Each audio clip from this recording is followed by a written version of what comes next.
Hello, Detroit cricket lovers. Welcome to DCL Talk Show on DCL Radio. Today is July 5th. We completed half of the season. There are some teams played close to 7 games and some teams played 4 games, but there are some teams finished at 6. So, after half of the season is done, we'll have an idea who is doing good and who can be at the top and who has the highest probability of making it to playoffs and who can not make it to playoffs is something we can do some kind of prediction here and forecast here. So with that being said, it's not me who's going to say all this stuff. It's our analysts today. We don't have Jasneet and KK with us. And so replacing them, two very good gentlemen of Detroit Cricket League are with me. One is Avinash of Pokeries, and it looks like Avi has some phone troubles. He'll join back again. I have another gentleman who is known for playing the game in a most competitive way, yet in the most desired way it should be played. Mr. Gentleman of Detroit Cricket League, Satish Kumar BellamKonda. Satish, welcome to the show. Thanks, Jagan. Those are nice, kind words. And hello all to listeners, DCL Radio Talk Show listeners, and thank you, Jagan, once again for welcoming me to the show. I would really appreciate this show is really awesome for most of the DCL lovers. Awesome. See, some of those words are not just from me. Those are from some of your good friends like Indus Thunder's captain. Like those guys, they all love you a lot. Just because of the way your team behaves. And looks like Avinash is back. Welcome, Avinash. Thank you, Jagan. It's a pleasure to be back on the show, and a very warm welcome and good evening to my fellow participants and to all the listeners out there. Okay, we're still waiting for Imti to join. He's supposed to join at 9 o'clock. I'm sure he's still busy with his dinner. Okay, I hope he'll join soon. Before we start our discussion, I just would like to say thanks to our umpires who did wonderful job last week. Let me read out their names. Verma, Shrikant, Sai Pratap, Sandeep Chetla from Indus Thunders, Ajit and Roshan from GLCC, Saurav, Anil, Omkar from Warriors, Sandeep, Bharat, Praneeth, Shravan from Risers, Sukumar, Pavan, Praveen, Arjun Chittimani from Tamil Pasange, Mausa, Javed Iqbal from Brownstone, Ravi and Rajesh from Indus Bowls, Nataraj, Krishna, Murthy and Krishna again from Lions, Ravi Shankar, Pradeep, Nikhil and Harsha from Knights. If I miss anybody, please excuse me.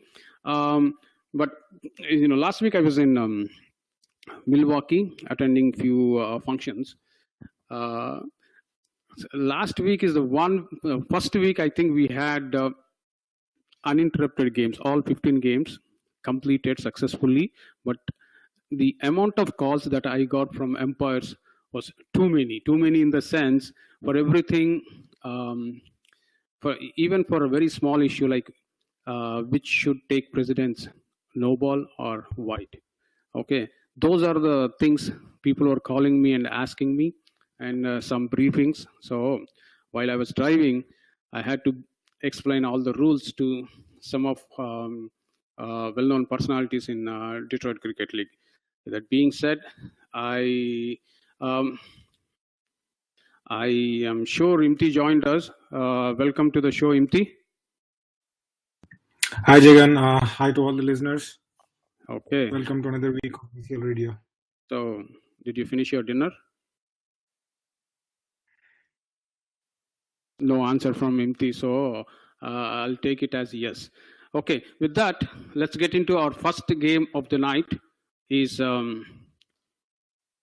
Dark Horses versus Avengers. Satish, your thoughts? Yeah, so as you already said, this is the another exciting week which we completed, which is week 8 in the DCL. And this is, I mean, the past weekend was out. I mean, the weather conditions was totally bad in terms of hot sun. And once again, before I start the analysis of the first game, I would really appreciate all the umpires who took the time to come out and then do their job without hot sun. So with that said, if we go back to our first game of the week, which is between Avengers and Dark Horses, and once again, this is a pool A game, and this is one of the, I would say, out of 15 games for the weekend, this is one of the thrillers. I would call it as a thriller. The reason why I said a thriller, I'll be explaining in a bit now. So when we go into the details of the game, right? So Dark Horses won the toss, and then they asked Avengers to bat first.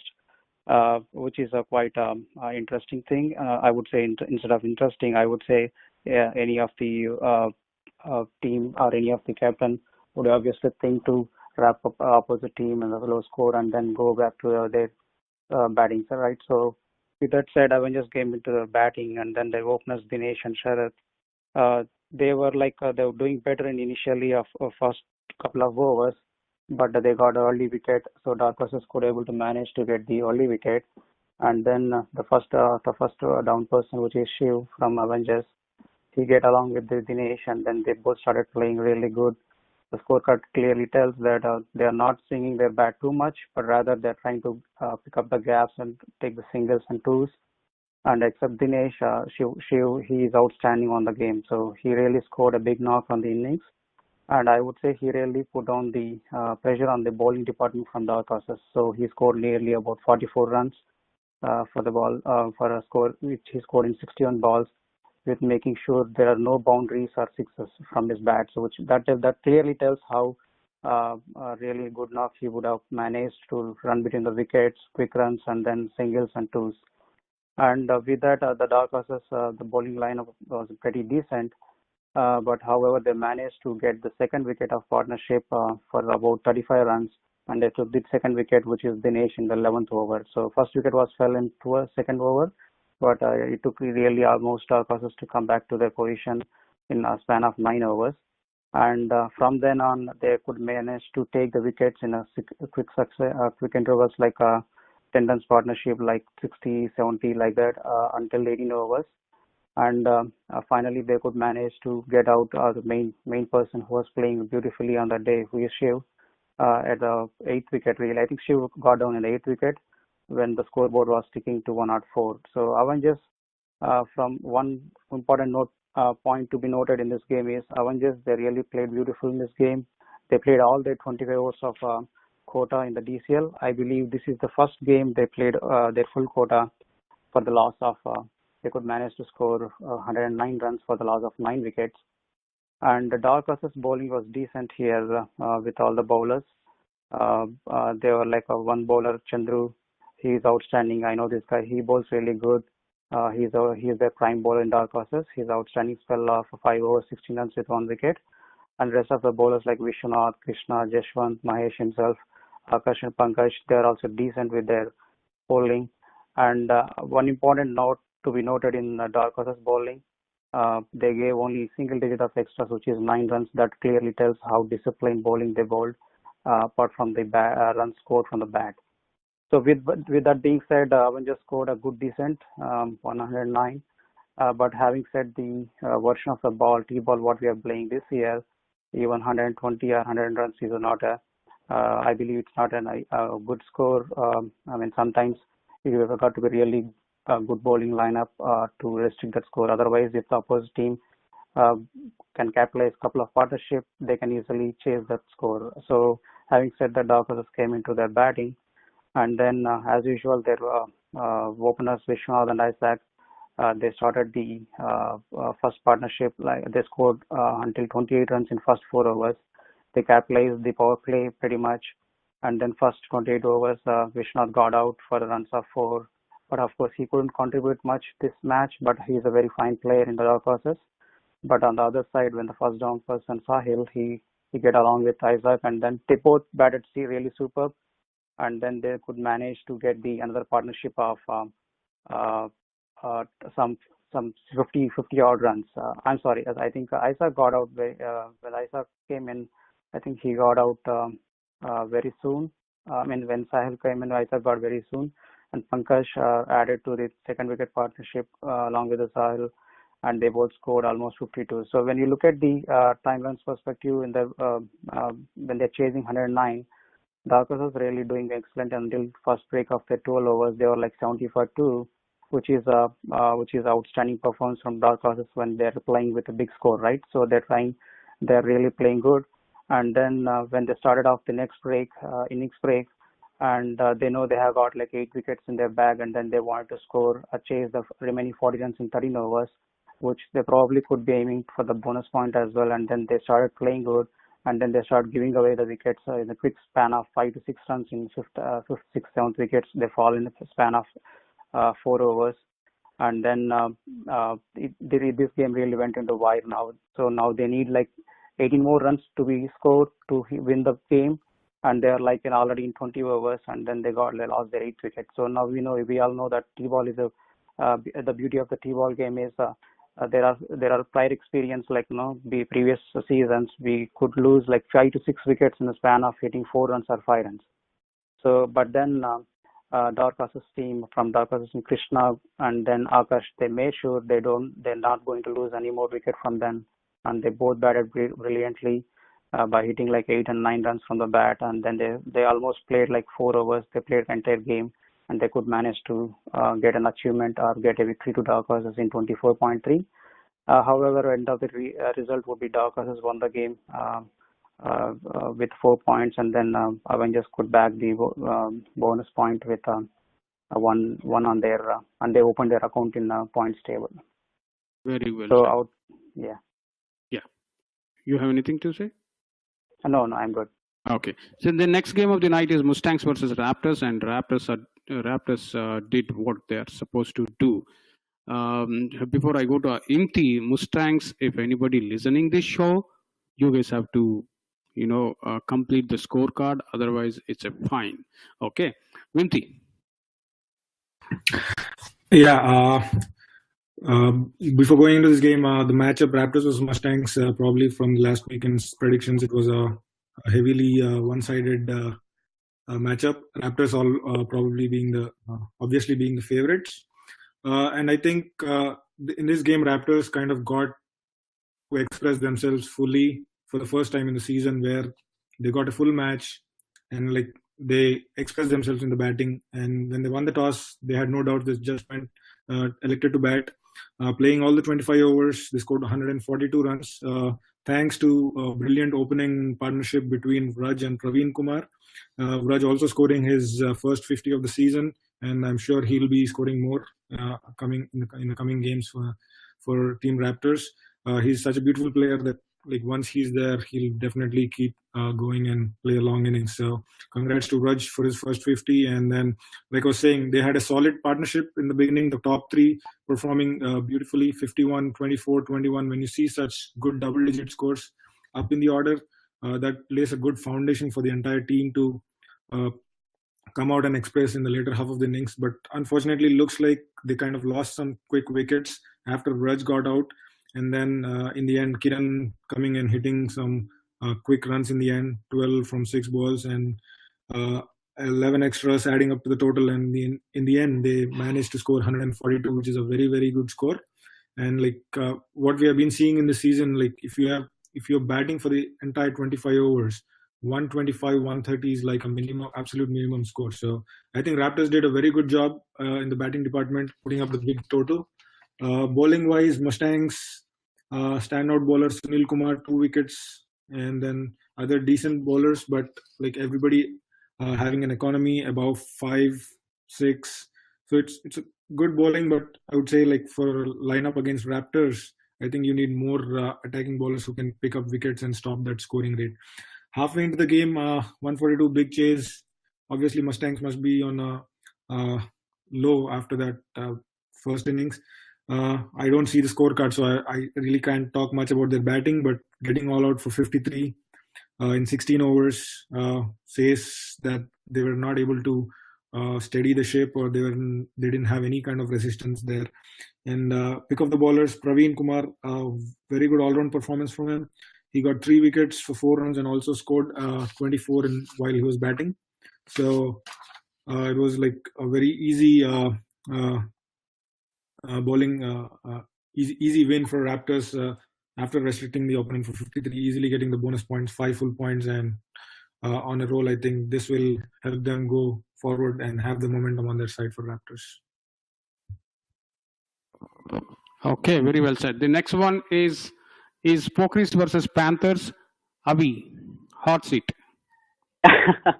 Yeah, this was a bit of a tough one for us, where I'd say we batted first, Pokeries, and I'd say it was Vicky's single-handed brilliance pretty much that shepherded us to 115. He was very unlucky to miss out on what I consider was a very well-deserved 50, because both our openers, myself and Satish, hadn't really put much on the board when he walked in. And despite a continuous procession of wickets on the other side, Prasanna probably was the only other chap who entered double figures. And there were some big hits on and off from, say, Arun and Bala towards the end, but it was pretty much Vicky that held the innings together in his usual fashion and played beautifully. So overall, we were pretty confident when we finished up at 115. It's probably below par, considering the nature of DCL games this year. But we were still pretty confident in our bowling unit's ability to defend it. But then, boy, Rohit Gokhale from Panthers, he came opening and literally all guns blazing. And that was some clean striking. When you say hit out of the park, it was literally out of the park 7 times. So we were just standing there watching the ball sail over our heads.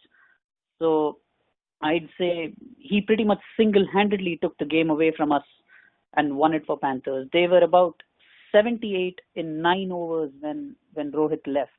And by then, the cause was pretty much lost for us. And the rest of them did a pretty good job in mopping up.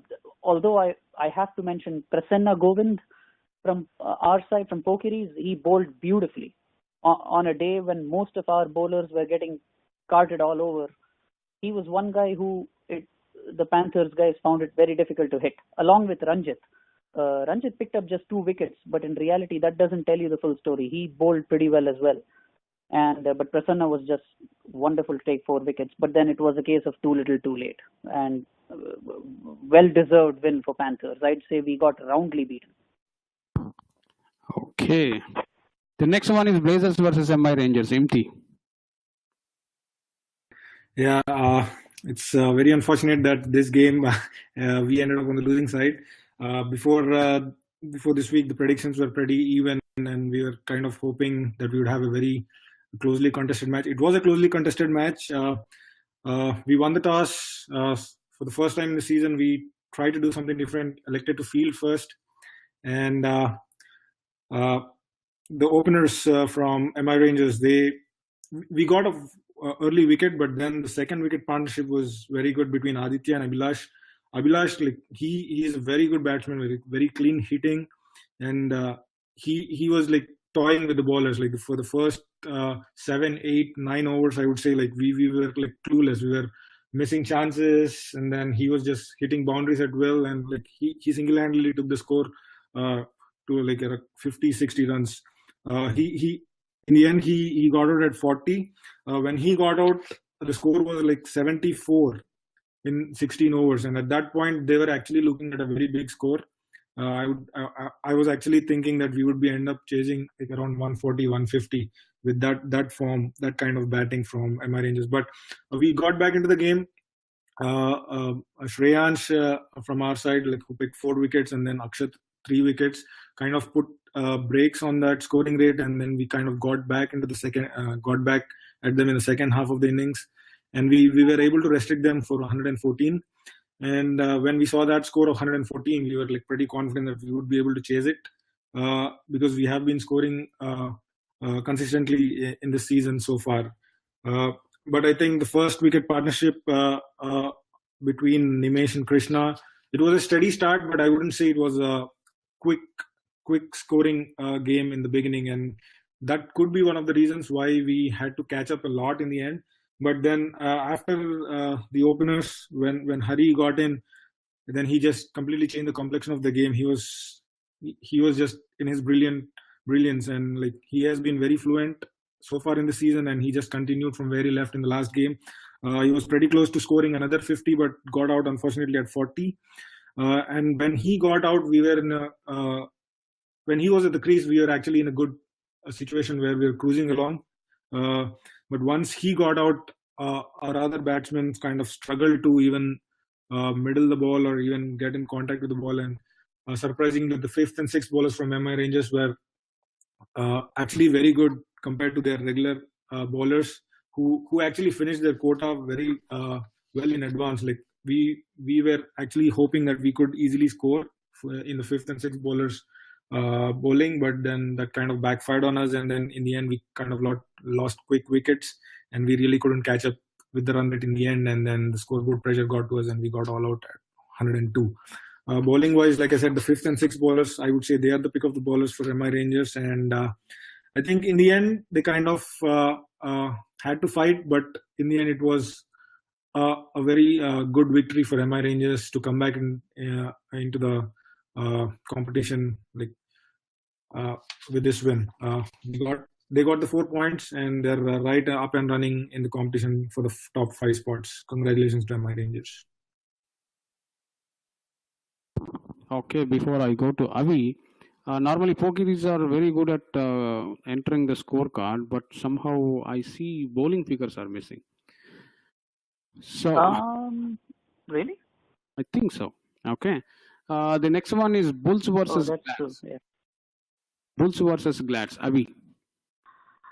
Yeah, and I guess this game is a testimony to how DCL has changed. What used to be a pretty good total is now has to be labeled a low-scoring game, I guess. And I guess Glads pretty much kind of imploded right at the beginning. I mean, when you're 9 for 5 in 3.3 overs, that's too tough even for a formidable side like Glads to recover from. But the amazing part is that they still recovered, and they raced to 49 within the next 4.5, 5 overs. So largely, obviously, due to Taif, who pretty much muscled them to that with 4 sixes in his 32 runs. But then target of 73 or 74 is probably not much of a challenge, despite Glads' decent bowling, or more than decent bowling attack. They even have Salman back now, so it's a pretty good attack. But the Bulls, they made sensibly light work of their chase, obviously, riding largely on the back of Gaurav Hiremat's 37. So, which is a bit nice to see. It's a good sheet anchor role, but it was also played at a good clip. So he scored at a good rate. So full marks there. Also, however, to Nikhil Sunny for his 4 wickets. And I guess now that DCL has become more of a batsman's game, or at least the scales are more even now between the bat and ball. So rightfully, he is man of the match for his 4 wickets. So all in all, I think a pretty comprehensive performance by the Detroit Bulls. Before we get into our next game, there was one incident in this game. Umpire didn't see the nick and declared it as a wide. So I got a call from Bulls captain asking me whether umpire can reverse the decision. So what do you guys say? I mean, I know the rule. The rule is once umpire takes a decision, he has to stand by that one. Only opponent captain can reverse that one in case of it is out or not out. So I just want to get you guys' opinion. Imti, what do you say? I think, like you said, from a neutral perspective, I think we heavily rely upon the umpires at the ground. And so a decision once taken by the umpires, I think they have to stick to it. And like you said, if the opponent captain thinks that there was even a slight, if he had doubt, or if he thinks that we have to go and do a fair play thing. He can always call the batsman back, but then again, that rarely happens. But like you said, the question here is like, do umpires have to stick to their decision? I think once they take the decision, I think they have to stick to it. And like I said, like I always like tell one thing whenever I go like to these games. Any umpire who's coming to the game, like I always suggest them to take their own time in giving the decision, because that decision once given cannot be taken back. So, okay, your thoughts, Avi? Yeah, I'm with Imti on that. I think the right thing to do would be for the umpires to take their time. I know one somewhat amusing thing I've seen often is umpires walking over to the square leg umpire for LBW decisions. But much as it is easy for me to sit here and joke about it, if I was in that position, I'd probably be forced to do the same as well. So particularly for height, checking height. But I would think the right thing in that situation, if the umpire feels that he's made a mistake and maybe given the decision in a hurry, the right thing, I think we have the right system in place, wherein the umpire walks over to the opposition captain and says, look, I've made a mistake. I think the right thing to do is to call the batsman back, but it's up to you. And then, like Imti said, it's about how sportsmanly the opposition captain wants to be. That unfortunately is the nature of the game, but I think that's the way it should be, because you can't have umpires be so fickle-minded that they raise their finger and then they say, oh, sorry, I made a mistake. No, please come back. At that rate, then there's going to be arguments and fights galore on the field. So I think the current system we have in place is the right one. Satish? Yeah, so I completely agree with both Avi and Imti here. Since we all strictly follow the rules defined by DCL, we need to give total importance to the DCL rule book here. So if you go with the rule book, that clearly tells that umpire decision cannot be reversed until the opposite captain has the authority to do it, right? So with the guidelines of the rules, what we need to do is like Imti stated already. So and of course, I think I already seen an email from Gino stating we need to take out the time. If you're 100% or if you're at least 90% sure, for the span of the 10%, just take for a couple of seconds, breathe yourself who are standing on the main umpire. And if you're so sure, then raise your finger. Or if you have a little bit of 2% doubt or 5% doubt in your mind, just go and consult. I always entertain my umpires or whomever is sending from my team. I tell most part of the decisions when it is to keeper nicks, keeper catches, or if it is a LBW decision only when you are doubtful about the height, always it's better to consult with the leg umpire, because even leg umpire is a neutral from another team, so it's always advisable. But when it comes to umpire, once he gives the decision, and if he realizes after talking to leg umpire, and if he goes back to tell the opposite captain stating, hey, I did something wrong, is there something to reverse, then it goes to opposite captain, and then it depends upon each personality, right? So each person may have different thoughts. Sometimes it's not about just captain, right? It's about the team. Sometimes even captain might be so generous, and then captain might be so polite to call back the player, but that will again raise the questions to captain in the dugout if they end up in losing side. That will create internal politics or internal headaches to the captain. Sometimes the captain has to be driven by the team players. So my captain, obviously they think in terms of what best it can be done for his team. So obviously umpires has to be a little cautious here before the raising or giving the decision. This is where I'd be very happy if Satish was the opposition captain, but I would hate it if I was on his team, because he's too much of a gentleman. No matter what happens, we have very less time, 30 minutes more. But after all this discussion, I have a question which I want you guys to answer. Okay, as a main umpire, I gave wide.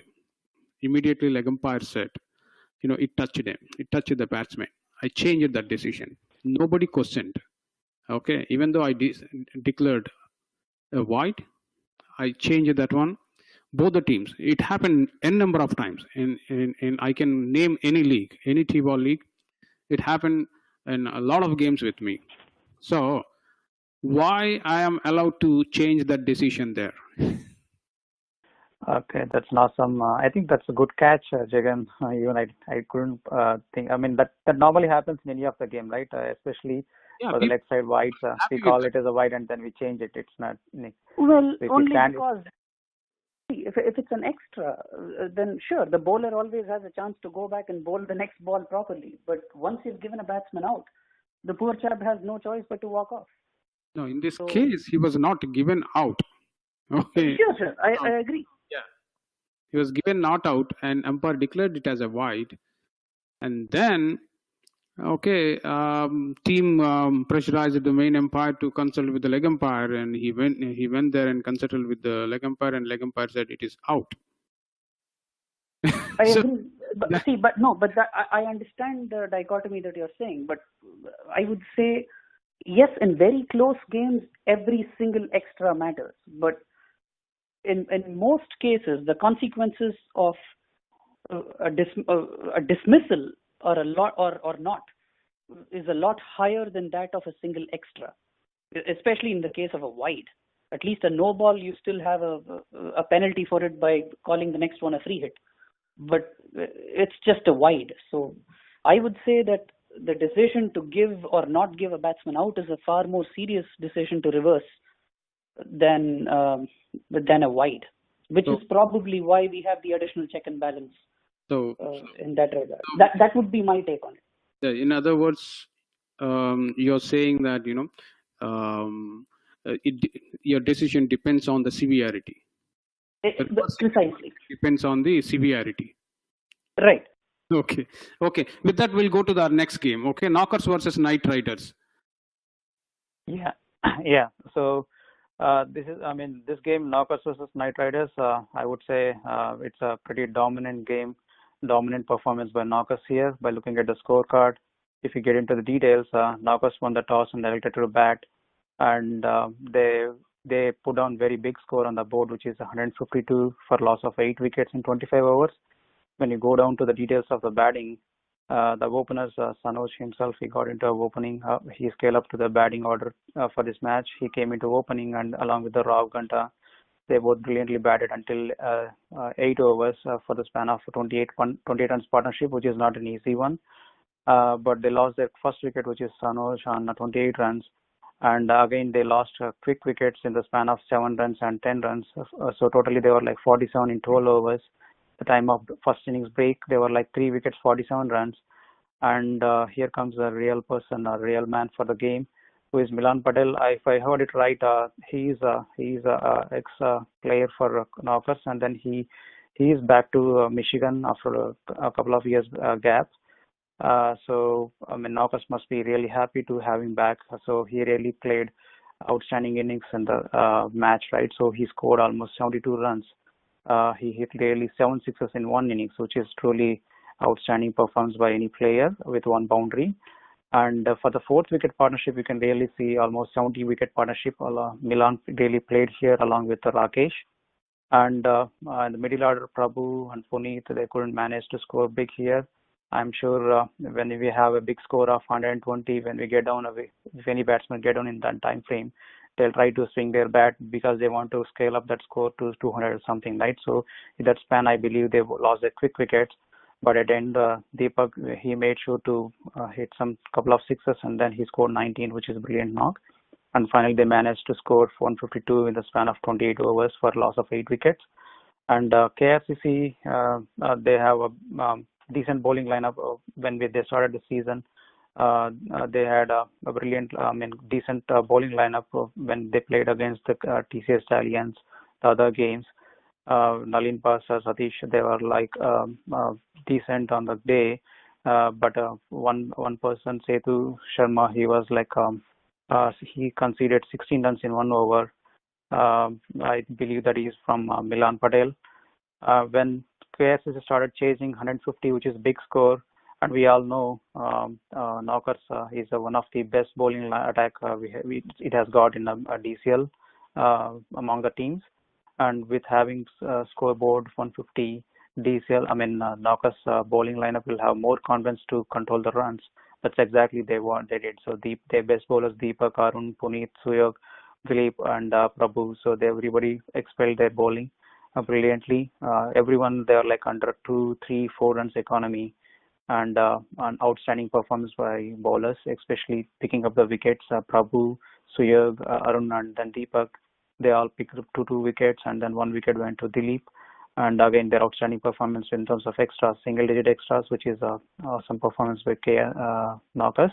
And finally, Knockers could easily win comprehensively with 5 points on the board. And congratulations to Knockers, and then tough luck to KRCC.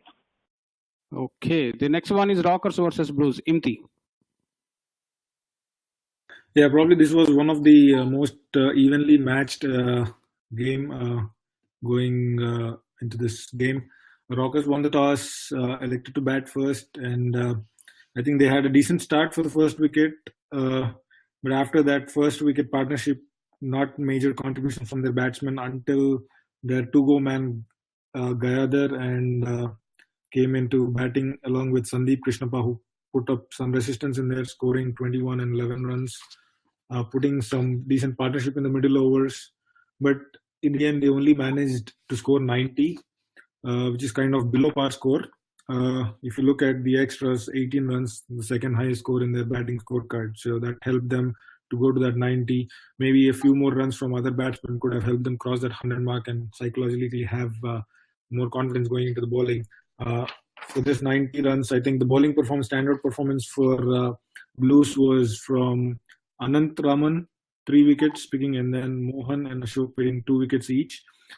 Decent bowling, not I don't see any outstanding or aggressive bowling performance from anyone, but I think that did the job for them. They got the opponents all out for 90 and would have been pretty confident going into the second innings to chase 90 runs.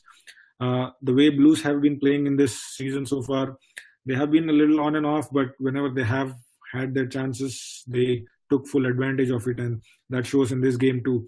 When they had a below par score to chase, they kind of did it in with a loss of 5 wickets in 22 overs. The mainstay of their chase was Arvind Santanam with 29 not out. A very steady innings, I would say. Not too extravagant. It's just like calculative, I think, with 29 runs from 58 balls, steadying the chase along with helpful contributions from Srinivas and Mohan Kotapalli. In the end, I don't think there was much wicket-taking bowling from Rockers, which might have caused the game, because when I see the bowling scorecard for Rockers, I don't see like outstanding performances. Like when you're defending the score like 90 with this in this format now, I think you need at least 1 or 2 bowlers who can like bowl economically and also pick wickets at the same time. So I don't see that in their bowling cards, and so maybe that could be the reason. And in the end, like I said, like 91, they chased down with a loss of 5 wickets in 22 overs, getting the 4 points. And congrats to Blues on the win. Okay, the next game of the night is Kites versus Canter 11. You know, until last year, anybody who scores 120 or 100 plus are guaranteed a win. It's not the case this year. Your thoughts, Avi? Right, yeah, like Imti said, I mean, Kites batted first, scoring 121, which seems to be around the most common score these days in the 120s. And it pretty much, looking at the scorecard, looks like a team effort. You know, decent scores from most of the lineup, barring a couple of first ball ducks from Prabhu and Deepak Unial, both of them going for first ball knots. But Sunil Adonda played the sheet anchor, staying till almost 20 overs, scoring 31. And surprisingly, for a score in the 30s, no sixes there. So, but boy, Canter 11 almost made a meal of the chase in the end, but they eventually came through to win with 5 balls to spare. It was still a pretty solid performance from their batting lineup. I think most of the heavy lifting was shared by Haider, Javed, Syed Mujtaba, and of course Raza Ali, who for me, the website doesn't list a man of the match, but for me Raza is the man of the match for this game because he scored 19 crucial runs and also took 3 wickets when Canter 11 were bowling. So, however, for Kites, Mandeep Singh did strike back with 4 wickets. But one thing to note here is that there were 15 extras from the Kites bowlers, without which they might as well have won the game, considering that it went all the way to the last over. So it goes to show how, in these kind of close games, those little mistakes are what count towards victory or defeat. So, and out of the 15 extras, 13 were wides. So, so really, had the Kites bowlers shown a bit more discipline, they might as well have pulled it off. So, but Cant 11 coming out on top that day anyway. I agree with you on those extras thing. Okay, the next one is Falcons versus SSK. Satish. Yeah, so this is one another game which is a Pool B. If you look at this game, the Falcons are really experienced ties in DCL format, and here experienced talks. But having said that, Southfield Super Kings, it's unlike a couple of years back how the team was. They're actually cruising little bit good this year. If you look at their previous games, they scored like big shots, like 120 in a couple of games. Having said that, Southfield Super Kings won the toss and elected to bat, hoping they could score big on the Falcons. But having the Falcons bowling lineup, they're pretty decent and they're very good used to the T-ball. They know where to pitch. They know their line. They know their line length. They always believe in their line and length to take the quick wickets. So if you look at the batting, the Southfield Super Kings, except the opener Vinod, I couldn't see much contribution from other players. Of course, they got some big hits from the other teams this year, which is Ramesh Babu, Satish Nanda. They could manage the score, but look like they're unfortunate to get out on the quick runs with single digit. But Satish Mohan, who added a partnership along with Vinod, they could manage to score 86 runs for the loss of 10 wickets in 24 overs. And coming to a bowling side of Falcons, they're all conservative on their economy with 2, 3 and less than 4. And Venki, Jayant, Srikanth Goni, Sai Hitesh, Raghu, Thadi, Siddharth. Except Siddharth, the remaining 5 bowlers, they did excellent on their bowling. And Srikanth and then Raghu Thadi, they took 3 and 4 wickets with their good bowling lineup and excellent spell from both of them. And going back to Falcons, when they get to chase 80 with this new version of T-ball, you got to really have a nice bowling or very attacking bowling to control that low scoring. I would say 80 is also low scoring nowadays with this new version. So having said that, they started their batting, and I think Southfield Super Kings able to manage to get their openers for the duck outs and quick interval of 0.1 and 2.1 for the span of 8 runs. They should be. I mean, they might be happy there to see their openers going out, especially Shashank. He's having an outstanding performance of season so far. And coming there, next batsman Hari Parankusham, and then Venki also got out for 0 runs. But then Sudhir Perumal Reddy, he added to Hari, and then they both batted brilliantly, and they could manage to get on to the game and get a victory to home. And they managed to get the almost a 40 runs partnership on the board, and finally they won this match very comprehensively. I think they chased this 88 runs in 16 overs. And they managed to get 5 points along with the bonus. And congratulations to Falcons, and tough luck to Southfield Super Kings. Okay, the next one of the night is FCC versus Strikers. Imti. Yeah, this was again another evenly matched up game in this week's lineup. Strikers versus FCC. I think I'll just give hats off to Strikers for defending a below par score, I would say, according to their batting lineup. Like we have been saying over and over again, like anything below 100 is kind of below par. So if you go into the details of the game, Strikers batting first, they managed to score 97 runs on the back of a brilliant batting performance from Kapil Chowdhury. I think this man is having just a dream run in this season. Like he's been performing game in, game out. Like for the last 4 games, I've been observing the scorecards, and he has been their consistent performer in the batting lineup. Yet again in this game, 37 runs from 45 balls. He had a 50-run partnership along with Nikhil Bhosale for the 4th wicket, I believe, for the 5th wicket, and that helped them get to that 97. And also there was like very good bowling from FCC, able to get them under 100 runs on the back of Sujan Gaura's 3 wickets and Tejas picking 2 wickets.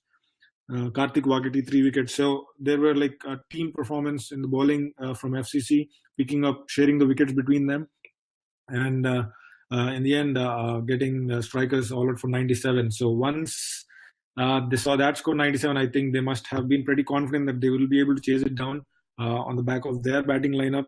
But unfortunately, they lost the first wicket very quickly. But then Ranga and Tejas Shantigowda, they came together and put up a 42 runs partnership for the second wicket.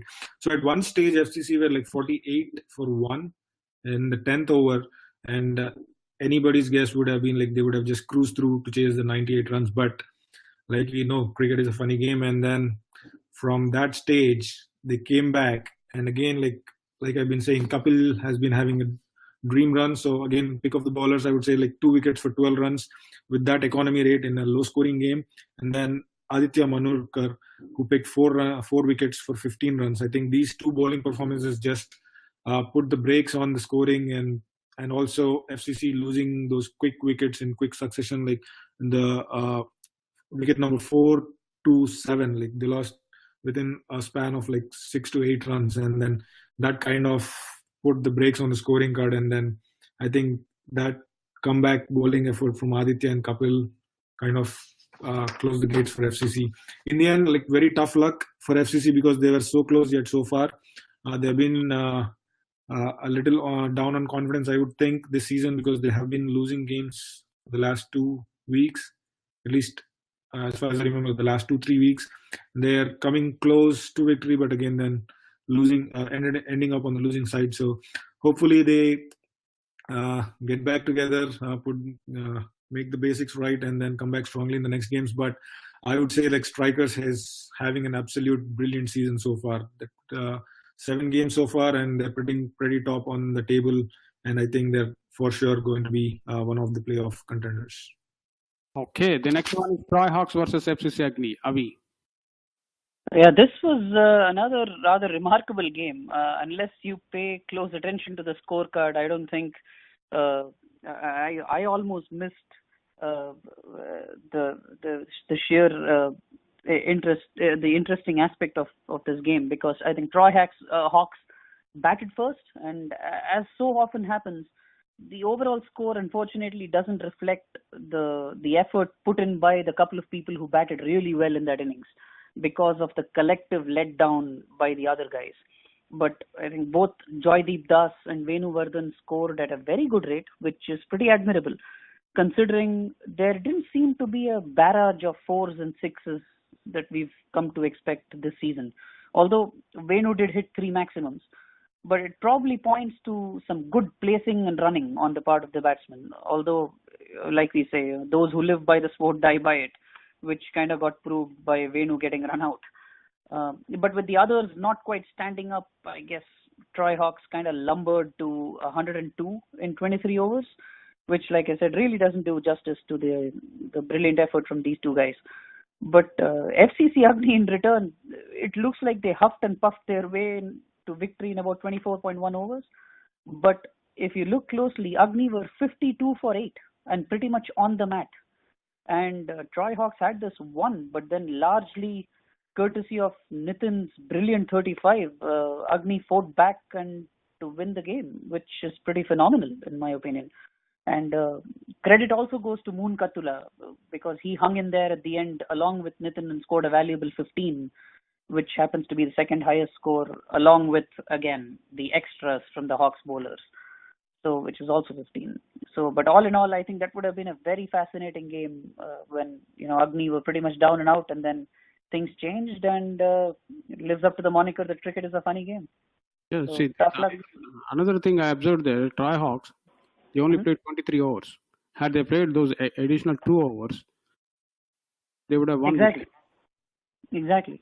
So that whole concept, and that was partly my concern, not just because I am no smasher dasher of a batsman, but also because because of the higher scores and the more 6s and 4s that are being hit. Again, I think there is a mindset among teams, justifiably so to an extent, where that you have to literally go after the bowling from over 1. But then if you don't play those 25 overs, like you said, that can come back and bite you along with the extras. So I think you have to have all kinds of batsmen in your team where you ensure that you still play out your quota of overs. 2 overs wasted is a waste. End of the day, cricket is cricket. You have to do collectively together. Absolutely. I think in a disciplined way. Okay. With that, let's go to our next game: Legends versus KECC. Satish. Yeah. So this is, to start with the analysis, KCC had actually won the toss and asked us to field first, which pretty much we also wanted to do the same because of the ground conditions, especially in the sun impact. There was a direct impact on the batting, especially this is an evening game, which is under lights, 7 p.m. game. So having said that, when we started batting, our initial opening partnership was pretty good until 18 runs for the first 4 overs. But when we lost first wicket on the 18th scoreboard, we had to see another quick wickets following down for the span of 3-4 runs partnership. And at close of 9 overs, we were like 32 for 5. But then completely, I would say kudos to my batsmen like Suhesh and Kaushik. They both brilliantly batted to manage to put some partnership, especially 17 and 18 runs partnership together with other batsmen. And we could manage to score 85 runs of playing together on almost 24 overs. We missed out to play the last over. And also Karnataka Eagles, they added some more extras, like 16 extras from the board. That helps us to put 85 as 86 as target. So having said that, when we know this 85 is not sufficient, especially if you wanted to contain 85, we got to be really disciplined in the bowling. That's what exactly I explained my bowling department before we start the bowling. And our opening bowlers, Srikanth and Praveen, they could manage to give only 7 runs for the loss of no wickets in the first 4 overs in the first spell. But unfortunately, we couldn't get any wickets on the first 4 overs, which I'm hoping they could at least break something. But when I bring down my another bowler in the second spell, which is who is Murugan, this guy is having a good season so far. I was hoping he will break the wicket, but unfortunately, or I would say Sumant Balesh from opener KECC, he brilliantly batted. He hit like 2 sixes to my best bowler out of the park, and that actually blanked my mind for a while. And then I brought on my next bowler, who is Hiten, and this guy, he's having a good performance when compared to first game. And this game, he's actually showing his expel. In terms of he's gaining the experience game by game. He could manage to bring down the other batsman, who is Vijay, and then my new bowler, who is Nitin. He's playing his first game to the season, and then he could manage to bring down the big guy who is scoring big shots. And from then on, KECC went on wire, and then they could not manage to hold the wicket there. They gave every over, we are kind of getting wickets. Every over, in next Hiten over, he got 2 wickets, and the next Nitin, he got 1 wicket. And they were like 28 for 6. For the span of 28, they lost like 6 runs, 6 wickets. And Prasanna Kumar Rajkumar from KECC, he got on as a 8th down or 6th down, 7th down batsman, and then he could manage to score 1 big shot, and then he managed to score 17, which kind of, we were thinking, okay, this guy is a good player. His shots were really excellent, and then he was thinking we need to put a game plan against him. We need to bring him down. And then luckily, my another bowler, Murugan, he brought him back after the break, and then we could manage to wrap them up for 66, and then we are happy to get that 5 points in the along with the bonus. And tough luck to KECC. Very good. The next one is Stallions versus FSCC. Imti. Yeah, again, just before going into the game, another incomplete scorecard just to bring into the committee's notice. FSCC versus TCS Stallions. Before even going to the game, I think TCS Stallions were pretty much the favorites in this game. FSCC winning the toss, elected to bat first, no questions there. I think they had a good start for the first wicket. Both their openers putting in some runs and staying there for a while. 17 and 15, scoring 17 and 15 runs respectively. But then after they got out, then there were some couple of quick wickets, and then some kind of resistance in the middle by Syed Taha and Alishan, their captain, I believe, who put some resistance in the middle order, but they couldn't get the momentum or scorecard going, scoring rate going forward into the innings. And looks like I said, I don't see the extras, but I think there were at least 15 extras adding up to the total of 85. Again, a below par score comparing the other games this season. Looking at the bowling figures, I think the standout performer is Mega Sai, who picked up 3 wickets for the 10 runs in 4 overs, and then other bowlers sharing wickets between them. Decent bowling performance. Obviously, when you get the opponent out for 85, it is a very good bowling performance, I would say. Going into the chase, TCS Talents would obviously fancied their chances, and Shahnawaz just gave them a flyer of a start, scoring 29 runs from 12 balls. So with that start, I think they were sitting pretty confident and easy in the easy mode to chase down those runs. But then some quick wickets falling, then some resistance from Vishal Patel. I think he played a sheet anchor role, scoring 22 runs from 52 balls. When you see that kind of innings, it kind of gives some satisfaction also, not just seeing blazing hitting by the batsman. There is some other dynamics of batting also, where you can score runs, keeps taking those singles and doubles and accumulating those runs. It gives immense confidence and satisfaction to the team when you have some guy who can stay there and score those runs. So, but interesting thing here was, like, when I look at the fall of the wickets, TCS Talents were actually at 49 for 8 at one stage in the at the break of the innings. In 12 overs, they were 49 for 8. So maybe that kind of gave some hope to FFCC. But then Deepak Patel, who came in the end, gave good partnership, had good partnership with Vishal, and then made sure that they did not lose any more wickets and chased down the score in the end. Standout bowlers for FSCC: Mohammad Ali, 3 wickets for 11 runs, and then Syed Ishraq, 2 wickets for 15 runs. They had a good bowling outing, but it wasn't enough to restrict the opponent. Maybe those 2 wickets, if they could have got those in any way, this would have been a brilliant defense of those 85 runs. But in the end, TCS Talents winning the game and getting those 4 points. So congrats to TCS Talents. Okay, the next one is MCC Miles versus Dynamites. Before I go to Avi, last week when we were predicting this game, everybody predicted MCC Miles, and I got a text from one of the Dynamites saying that, his battery ran out and he reconnected. By then this prediction is over. So can you guys repeat that one? So I ended up again asking. That doesn't seem like a plausible story, but still. So see, basically last week what happened? Well, everybody, it was 2-1 MCC Miles, and now Dynamites won. I did not receive any text yet, but yes, Abhi, your thoughts? Yeah, this just before that, I'm just happy that my prediction came true. So good on you, Imti. But yeah, this could have been a pretty interesting matchup. Miles pretty much they rode on Rahul Chena's 39 of just 19 balls and Vijay Midde's 21. I guess what surprised me a bit when I looked at the scorecard was how low down the order Sanjay Ilangovan was sent. But although they don't have the fall of wickets, but that could be a reason. They were probably late 20s, early 30s with half the side back in the hut. That's probably why the Miles captain wanted to send in someone who could consolidate, as opposed to Sanjay can play sensibly and defend as well, but he is more of a powerhouse.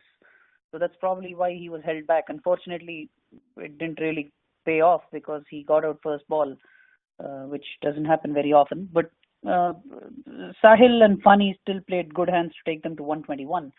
But for Dynamites, Arun Selvaraj was the pick of the bowlers with 3 wickets for just 13 runs in his 5 overs. And he also scored 14 while batting. So it's good to see him back in good touch. He's a really good player, and so it's good to see him back in action and performing.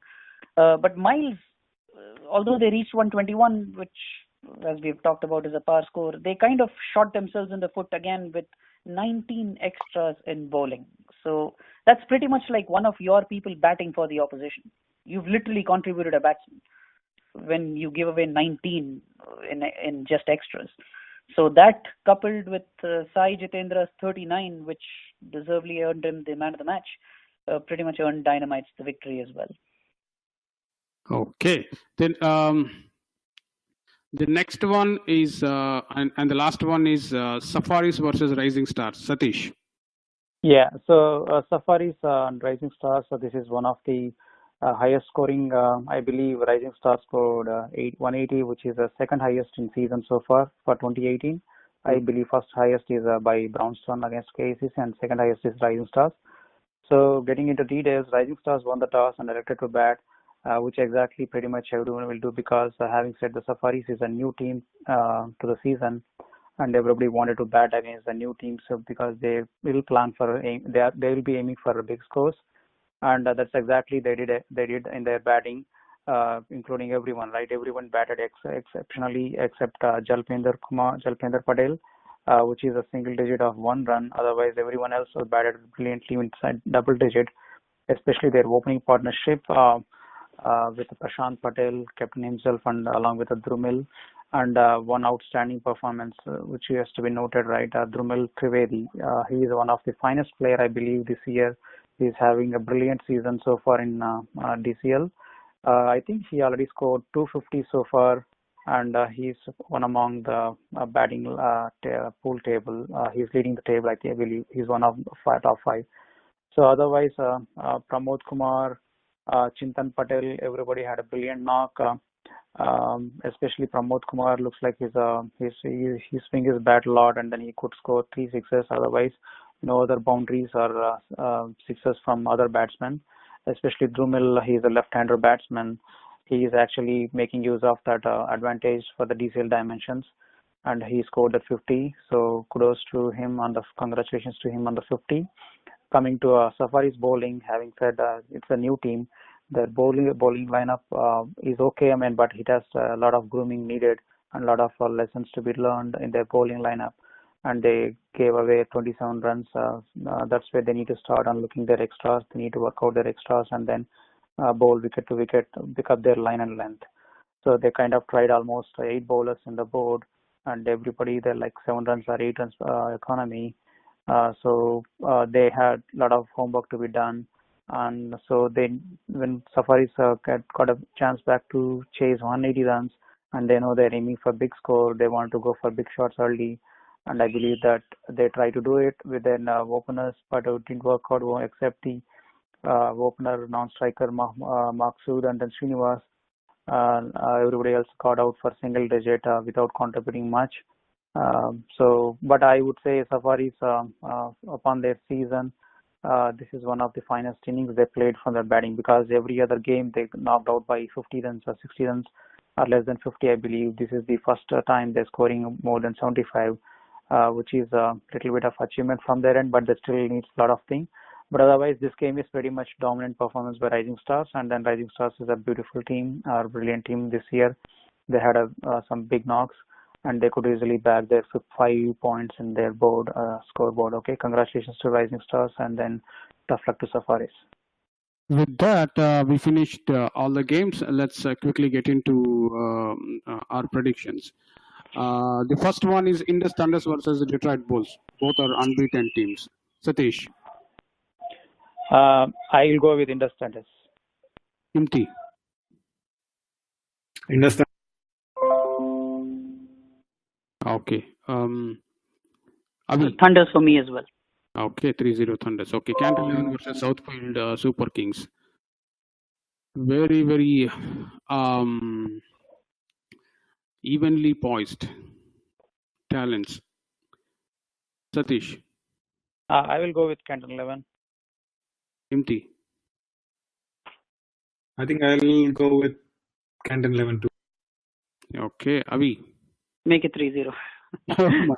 Okay. Lions versus Knockers. Knockers 3-0. Any objections there? Yeah, I agree. Okay. Blazers versus Gladiators. I'm not going to ask Imti. Satish. I would go with Gladiators. Sorry, Imti. Avi. Sorry, Imti. Okay. There's nothing to No, but to But be very honest, Blazers, I think this will be a very, very interesting game. I had to think quite a bit about this. I'm only going with Glads because the Blazers are also wounded tigers at the moment. But Gladiators, I know Satya and his boys are probably pretty determined as well. So yeah, and let's they have hope the for some knack of upset coming there. back when the chips are down. So Okay, the next one is Tamil Pasanga versus Stallions. I giving it to Stallions. yep. Okay, TCA Knights versus Rockers. Satish. I will go with Rockers. Imti. Rockers. Avi. Rockers for me as well. Wow. Avengers versus MI Rangers. MI Rangers 3-0 is what I'm guessing. Any objections? Yep. No. Okay, the next one is Dynamites versus Strikers. It's going to be an interesting one. Okay, Satish. Yeah, see, as I said, this will be a cracker of the week. I know Strikers is having a beautiful season this year, but I am hoping Dynamites will give a big shock to them tomorrow. So I'll go with Dynamites. Imti. Satish actually stole my prediction here. I was rooting for Dynamites, just that they are the underdogs. And Strikers having a very good season, maybe they might have a hiccup here. Okay, so you're going with Strikers then? No, sorry, Dynamites. Dynamites, okay. Avi. I'd probably go with Strikers. Strikers, okay. Risers versus Mustangs. I think it's Risers game. What do you guys say? Any objections there? If Akash is playing, I believe Akash can take the game home. Depends upon the playing. We cannot really predict the playing now, so I'll take Mustangs. Okay, so Imti, any change?